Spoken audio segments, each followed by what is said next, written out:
Cando no século XIII a presión do feudalismo sobre os campesiños das terras do Eume chegou a ser insufrible, os veciños de 28 parroquias dirixíronse ao rei Alfonso X o Sabio solicitando a súa protección.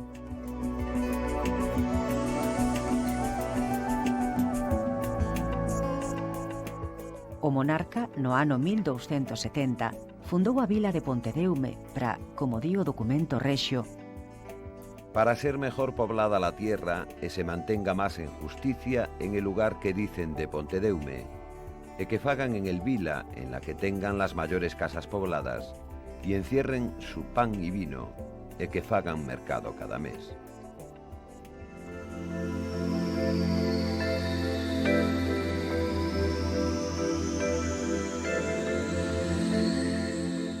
Deuselle á nova vila o foro de Benavente, como era normal na época, xurdindo a poboación na desembocadura da ría do Eume e pechándose cunha muralla.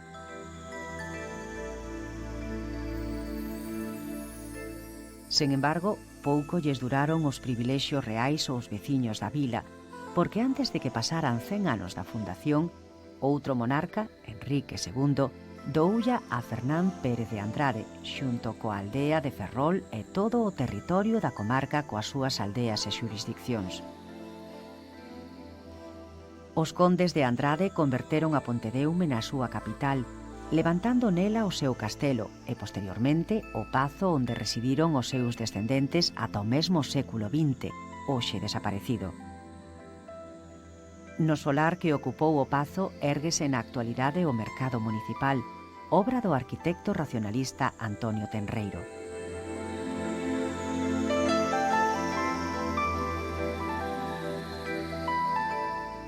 A Torre de Pontedeume, popularmente coñecida como Torreón de Pontedeume, formaba parte do conxunto do Pazo dos Andrade, un alcázar levantado no medio da vila, dende o que os señores feudais administraban xustiza. Foi construído por Fernán Pérez de Andrade no século XIV. Durante as revoltas dos irmandiños no século XV, así como en candanseus incendios en 1533 e 1607, fóronse producindo ruínas e deterioros que culminaron cunha situación de ruína do conxunto, que acabou co derrube do pazo, deixando o torreón illado e exento. O brasón dos Andrade e os seus sucesores, os Castro e os Enríquez, trasladouse ao muro meridional, dende loce todo o seu aparato heráldico tallado en granito durante o barroco.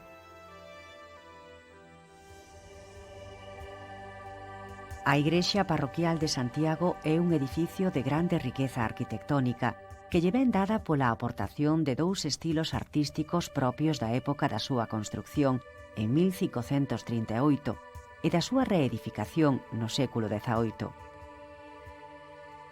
Referímonos, naturalmente, ao gótico flamíxero de transición e ao barroco. Do primeiro consérvase a cabeceira coa capela maior, mentres que despois dun incendio o resto do templo foi reconstruído por mandato do arcebispo Raxoi en 1763.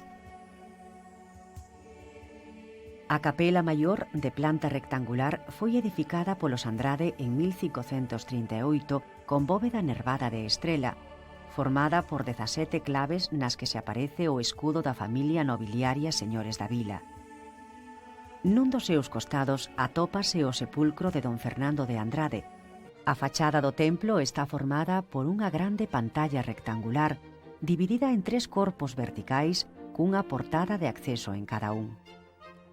Os panos laterais correspóndense con 2 incipientes torres non desenvolvidas e rematadas por cadanseus campanarios poligonais de pequeno tamaño, mentres que no lenzo central, enmarcado por 2 potentes columnas dóricas, se sitúa o aparatoso escudo de Raxoi, co deseño rococó sobre a portada principal decorada con orellóns e aplacados propios do barroco final. O segundo templo de Pontedeume é a Igrexa das Virtudes, unha igrexa con planta de cruz abovedada en canón, cunha cúpula rematada por unha pequena lanterna. Unha sobria decoración interior e exterior é a principal característica deste edificio barroco construído no século XVII. O edificio máis antigo de Pontedeume non se atopa precisamente na vila, aínda que pola súa proximidade non debe esquecerse como parte do patrimonio monumental do conxunto histórico.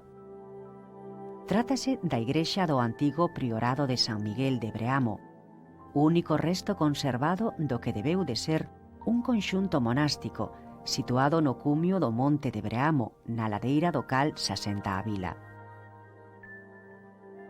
É un pequeno templo románico con planta de cruz.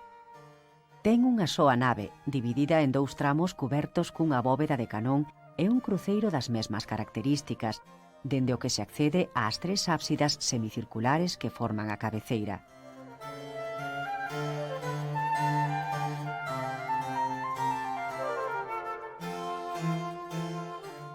No cruzamento das 2 naves, ergueuse unha das primeiras bóvedas de cruceiría nervada, que logo se habían de fundir no século XIII como elementos fundamentais do estilo gótico.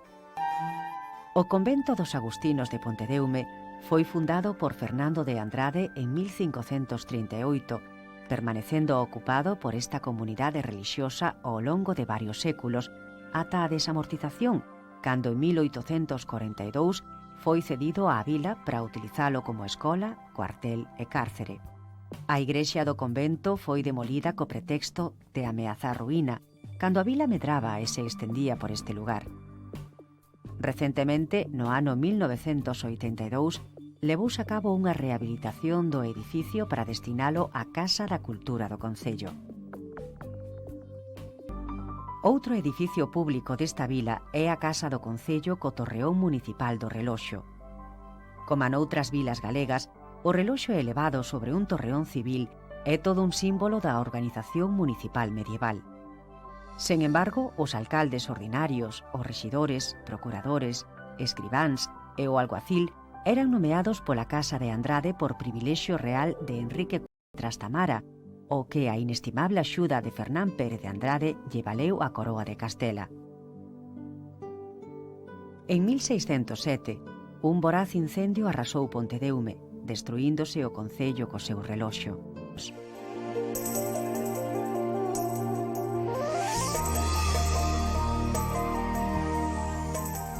A construción máis significativa da vila é a ponte, unha das maiores de Galicia, levantada en cantería de granito cun total de 50 arcos na súa orixe.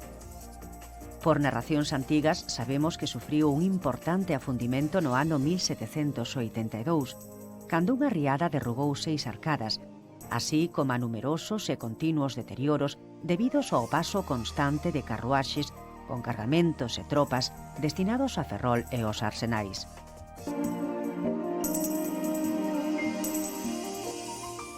Dentro da ampla área de expansión das casas con corredor na arquitectura popular galega, as comarcas costeiras teñen un especial protagonismo, sendo Pontedeume un dos lugares máis destacados para estudiar como estas vivendas populares evolucionaron ata converterse en casas de galerías acristaladas. Os corredores, aínda que de diversa tipoloxía, obedecen case todos a un esquema similar, variando únicamente a súa maior ou menor calidade constructiva, dende os máis modestos, realizados en madeira, ata os máis destacados exemplos de cantería de granito. Cóbrese cun pequeno tellado suxeito por uns puntais ou piariños de madeira, entre os que se coloca un antepeito, case sempre do mesmo material con balaustres torneados ou recortados e calados en táboa. Os miradoiros píntanse con cores chamativas ou simplemente en branco.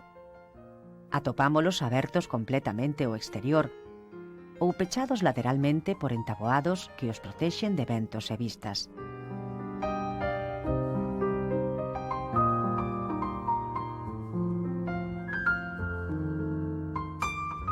A finais do século XVIII, nas comarcas coruñesas das Rías Altas, a chegada do vidro propiciou que estes corredores se fosen pechando con panos acristalados de estructura reticular de madeira, ata conformar a típica galería tan difundida no norte da Península Ibérica, que parece ter as súas orixes nos acristalamentos das popas dos galeóns.